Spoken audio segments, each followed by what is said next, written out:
Hello दोस्तों, कैसे हैं आप सब। स्वागत है आपका परफेक्शन आईएएस के यूट्यूब चैनल में। और इस वीडियो में हम India state of forest survey report को पढ़ने जा रहे हैं। तो चलिए शुरू करते हैं। तो हर साल हम देखते हैं कि 1 से 2 क्वेश्चन इस रिपोर्ट से जरूर आता है, जिसमें बिहार से या इंडिया से रिलेटेड कुछ इंपॉर्टेंट क्वेश्चन को पूछा जाता है। ठीक है, तो इस रिपोर्ट में हम क्या कर रहे हैं कि हम पहले इंडिया के सारे कंपोनेंट को कर लेंगे और इसके बाद एक छोटा सा वीडियो आएगा, उसमें बिहार से रिलेटेड कुछ इंपॉर्टेंट फैक्ट्स को या तो एमसीक्यू के थ्रू या तो वन लाइनर्स के थ्रू हम उसको देख लेंगे जल्दी जल्दी। ठीक है, तो चलिए शुरू करते हैं। सबसे पहले देखते हैं कि जो India state of forest survey report है ये कौन रिलीज करता है। तो ये फॉरेस्ट सर्वे ऑफ इंडिया जो है, फॉरेस्ट सर्वे इंडिया है, ये इस रिपोर्ट को रिलीज करती है। और ये किस मिनिस्ट्री के अंदर आता है, अगर ये आपसे पूछता है तो ministry of environment for climate change के अंदर ये रिपोर्ट आता है। ये मिनिस्ट्री, ये फॉरेस्ट सर्वे इंडिया आती है। इसका जो हेडक्वार्टर है, अगर ये पूछता है आपसे, तो ये देहरादून में। थोड़ा सा बैकग्राउंड देखना बहुत जरूरी होता है ना, तो समझ में आता है कि कौन रिपोर्ट आ रहा है। और 1981 में इस रिपोर्ट का फॉर्मेशन होता है। लेकिन जो ये रिपोर्ट स्टार्ट कब होता है बनना, तो 1987 में पहला रिपोर्ट स्टार्ट होता है या पब्लिश होता है। और ये जो रिपोर्ट अभी हम लोग पढ़ रहे हैं ये 17th रिपोर्ट है। ठीक है, उसके बाद एक और छोटा सा फैक्ट है कि हर 2 साल के बाद ये रिपोर्ट को रिलीज किया जाता है। तो इसका मतलब है कि 2019 का डेटा और 2021 का डेटा अभी आया है। तो हम जब कुछ डेटा को कंपेयर करेंगे तो हम 2019 के डेटा के कंपैरिजन के हिसाब से 2021 के बारे में लिखेंगे कि कितना परसेंटेज इंक्रीज किया या कितना परसेंटेज डिक्रीज किया। वो किस ईयर के कंपैरिजन होगा, वो 2019 के कंपैरिजन होगा। इससे एक छोटा सा फैक्ट है कि अगर पूछेगा कि कौन सा सैटेलाइट यूज किया गया था, तो वो था रिसोर्स सैट 2। ठीक है, चलिए फिर आता है कि हम लोग का जो टारगेट है, ठीक है, हम लोग कितना ज्यादा टारगेट किए हैं। तो एक आया था नेशनल फॉरेस्ट पॉलिसी, ये आया था 1988 में। इसी के हिसाब से डिसाइड हुआ था कि हम 33% फॉरेस्ट एरिया को टारगेट करेंगे। ठीक है, तो ये कुछ इंपॉर्टेंट ऊपर के फैक्ट्स हो गए जो जरूरी थे एग्जाम रिलेटेड। अब हम लोग आगे देखते हैं। ठीक है, तो सबसे पहला और सबसे इंपॉर्टेंट जो फैक्ट हम देखेंगे कि जो total forest and tree cover of the country is 80.9 million hectares. ठीक है, तो सबसे ज्यादा क्या बोल रहा है कि जो total forest plus tree cover, ठीक है, दोनों चीजों को यहाँ पे हम इंक्लूड कर रहे हैं, फॉरेस्ट को भी और ट्री कवर को भी। तो उसको कितना बोल रहा है, 80.9 मिलियन हेक्टेयर्स। और ये कितना परसेंटेज है, 24.62% of the total geographical area of the country. ठीक है, अगर आपसे पूछता है कि बताओ कि फॉरेस्ट कितना था इसमें, तो ये है 21.71 और ट्री कवर कितना है, तो वो है 2.91। तो ये दोनों को हम लोग जोड़ते हैं तो 24.62 हो जाता है। ठीक है, अगर इसी का पूछेगा कि एरिया वाइज बताओ, तो 713789 और 2.19 जो है वो कितना परसेंटेज है, मतलब एरिया वाइज क्या है, 95748। इस दोनों को जब हम ऐड किए थे तो ये डेटा मिलता है 80.9 मिलियन हेक्टेयर्स। और टोटल परसेंटेज वाइज जो याद रखना है तो 24.62% याद रखना है। तो कौन कौन सा याद रखना है, 24.62 एज अ होल और 21.71 एज अ टोटल फॉरेस्ट। तो क्वेश्चन आएगा तो अच्छे से पढ़ना है कि क्वेश्चन क्या पूछ रहा है। ठीक है, नेक्स्ट देखते हैं कि as compare to the assessment of 2019 there is an increase of 2261 square kilometer in the total forest and the tree cover of the country।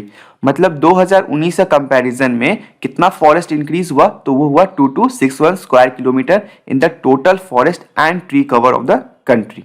ठीक है, इसके बाद देखो पूछता है कि जो फॉरेस्ट कवर है वो कितना इंक्रीज हुआ, तो वो 1540 हुआ। मतलब ये 2261 स्क्वायर किलोमीटर का 1540 होता है फॉरेस्ट कवर और उसका कुछ कंपोनेंट ट्री कवर है जो है 721 स्क्वायर किलोमीटर। जो ये इंक्रीज इन द फॉरेस्ट है ये कहां पे ऑब्जर्व होता है, तो ये हम देखते हैं कि ओपन फॉरेस्ट में ऑब्जर्व हुआ है, followed by very dense forest.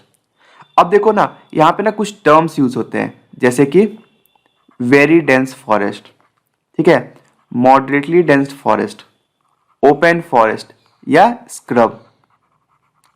ठीक है, तो इसका कुछ कैरेक्टरिस्टिक्स है या फीचर्स है, मतलब क्या कैटेगरी है। तो देखो, अगर वेरी डेंस फॉरेस्ट बोलेगा ना तो जो कैनोपी डेंसिटी होगा वो 70% से ज्यादा होगा।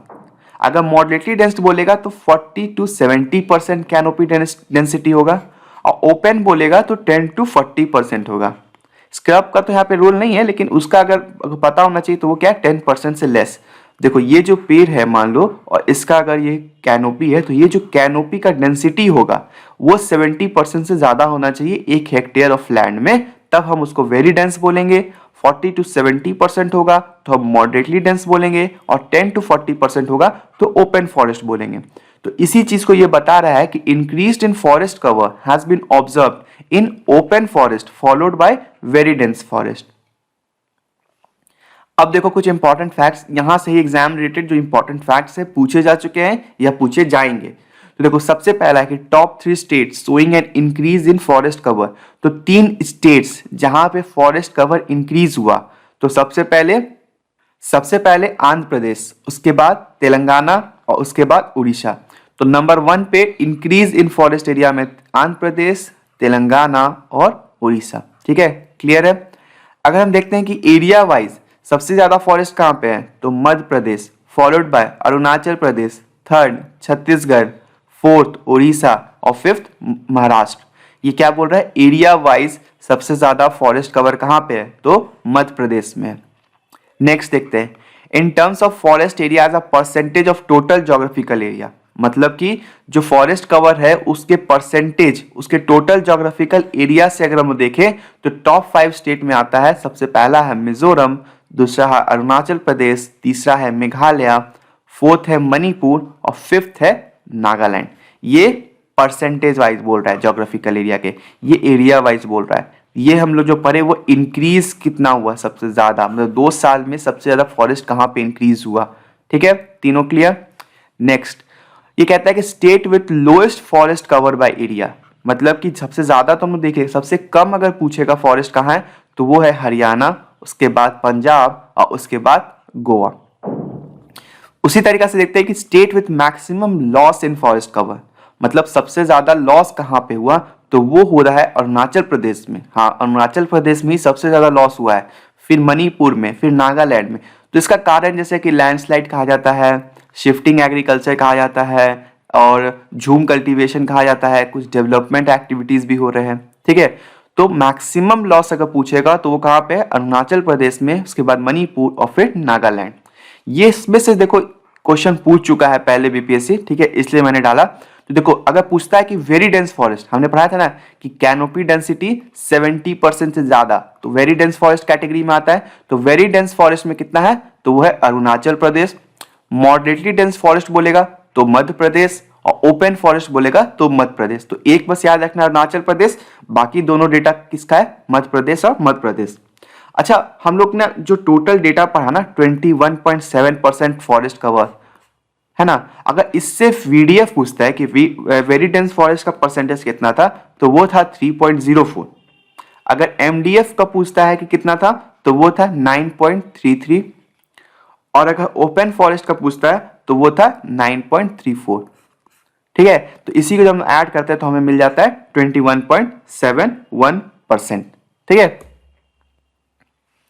अब देखो यहाँ पे कुछ जो फैक्ट्स थे उसको एक साथ लेके कर रहा है, क्योंकि देखो हमने कहा था कि हमारा टारगेट 33% है, तो ये बोल रहा है कि ठीक है 17 स्टेट्स और यूटीज के पास ऑलरेडी 33% से ज्यादा फॉरेस्ट कवर है। ओके, और उसमें ये भी कह रहा है कि जो उसमें से 17 स्टेट में से 5 स्टेट्स और यूटी के पास 75% से ज्यादा है। ठीक है, जो लक्षद्वीप है, मिजोरम है, अंडमान है, अरुणाचल प्रदेश और मेघालय, यहाँ पे 75% से ज्यादा फॉरेस्ट एरिया है। उसके बाद जो 12 स्टेट बचे हुए थे उनके पास कितना है, तो वो 33 to 75% के बीच में है। तो Manipur, Nagaland, Tripura, Goa, Kerala, Sikkim, Uttarakhand, Chhattisgarh, Dadar and Nagar Haveli, Daman and Diu, Assam और ओडिशा। तो ये 33 to 75%, ये डिस्ट्रिक्ट है 75%। ये इंपॉर्टेंट पूछ सकता है कि इनमें से कौन से स्टेट्स में 75% से ज्यादा फॉरेस्ट एरिया पाया गया, तो उसे भी याद रखेंगे हम लोग। अब मैंग्रोव से रिलेटेड भी जो डेटा आया है उसे भी हम देखते हैं। तो total mangrove in the country वो कितना है, 4992 स्क्वायर किलोमीटर। इसमें हम देखते हैं कि जो इंक्रीज हुआ 2019 के कंपैरिजन में, तो कितना इंक्रीज हुआ, वो हुआ 17 स्क्वायर किलोमीटर का इंक्रीज हुआ। और ये जो 4992 है ये कितना परसेंटेज है जोग्राफिकल एरिया के, तो 0.15% ही हम लोग के पास मैंग्रोव है। टॉप 3 स्टेट्स देखते हैं तो सबसे पहले है वेस्ट बंगाल, फिर है गुजरात और थर्ड है अंडमान। टॉप 3 स्टेट्स मैंग्रोव में वेस्ट बंगाल, फिर गुजरात, फिर अंडमान। तो सुंदरबंस यहाँ पे है। उसके बाद देखो सबसे इधर उसका जो मतलब अपोजिट पोलैरिटी में जो स्टेट है गुजरात, और उसके बाद है अंडमान। तो अंडमान तो स्टेट है भी नहीं, तो टॉप 3 स्टेट या यूटीज हो जाएगा। फिर देखो top 3 states following mangrove showing mangrove cover increase, तो सबसे ज्यादा इंक्रीज कहां पे हुआ का पूछता है, तो उड़ीसा में हुआ, फॉलोड बाय महाराष्ट्र हुआ और फॉलोड बाय कर्नाटका। ठीक है, इंक्रीज वाइज पूछ लिया तो उड़ीसा का पहला रैंक है। टॉप 3 में पूछ लिया सबसे ज्यादा कहां पे है, तो वो वेस्ट बंगाल है। अब देखो कार्बन स्टॉक के बारे में देखते हैं। The total carbon stock in the country's forest is estimated to be 7204 million tons and there is an increase of 79.4 million tons. तो कार्बन स्टॉक हमारा बढ़ा है as compare to the last assessment of 2019। फिर कहता है कि जब annual increase कितना हुआ, तो एनुअली कितना हुआ, तो 39.7 हुआ। ठीक है, ये तो 2 साल में था, एनुअली ये हो गया। In the present ISFR 2021 FSI has included new chapter, मतलब इस बार का जो रिपोर्ट है ना उसमें एक नया चैप्टर इंक्लूड किया गया टाइगर रिजर्व से रिलेटेड, कॉरिडोर से रिलेटेड और लायन कंजर्वेशन से। तो अगर टाइगर रिजर्व से इंक्लूड किया गया तो उसके भी हम एक दो बहुत ही इंपॉर्टेंट फैक्ट्स देख लेते हैं।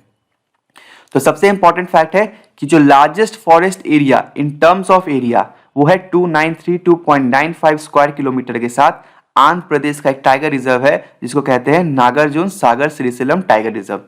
मतलब आंध्र प्रदेश का जो टाइगर रिजर्व है उसके पास सबसे ज्यादा फॉरेस्ट एरिया है टाइगर रिजर्व का। ठीक है, और अगर परसेंटेज वाइज देखेंगे तो वो है Pakke tiger reserve. Pakke tiger reserve ये कहाँ पे है, अरुणाचल प्रदेश में। ये आंध्र प्रदेश में था, ये अरुणाचल प्रदेश में था, और इसके पास कितना परसेंटेज एरिया फॉरेस्ट का है, तो 96.83%। क्योंकि टाइगर वाले सेंसस को भी इस बार इंक्लूड किया है, टाइगर वाले फॉरेस्ट को टाइगर रिजर्व्स को बोलो तो उसलिए ये दोनों जो हम लोग टाइगर रिजर्व है याद रखना, नागार्जुन सागर श्रीशैलम टाइगर रिजर्व और पक्के टाइगर रिजर्व। ठीक है गाइस, थैंक यू। इसके बाद एक वीडियो आएगा छोटा सा, उसमें हम लोग बिहार के जो इंपॉर्टेंट मतलब कि सबसे ज़्यादा बिहार में कहाँ पे मॉडरेटली डेंस है और कहाँ पे लेस डेंस है उस सबको हम लोग देख लेंगे। चलो, थैंक यू।